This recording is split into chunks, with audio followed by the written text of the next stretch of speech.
शिव पार्वती भक्ती कथा.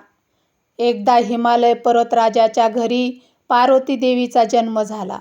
बालपणापासूनच पार्वतीच्या मनात एकच ध्यास होता, महादेवांना पती म्हणून मिळविणे. तिने लहान वयातच शिवभक्ती सुरू केली. पार्वतीने कठोर तपश्चर्या केली. उन्हात पावसात थंडीत ती शिवनामाचा जप करत राहिली. तिची निष्ठा, संयम आणि प्रेम पाहून सर्व देव अचंबित झाले. पण महादेव मात्र अलिप्त ध्यानस्थ अवस्थेतच होते. एकदा देवांनी महादेवांना पार्वतीच्या तपश्चर्येची जाणीव करून दिली.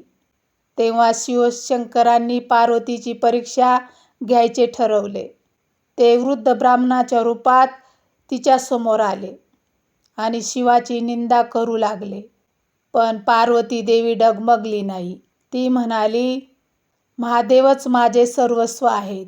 त्यांच्याविना मला काहीच नको.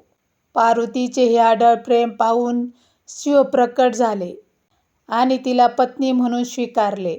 देवांच्या साक्षीने शिव पार्वतीचा विवाह झाला.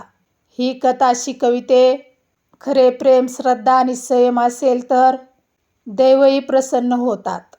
हर हर महादेव.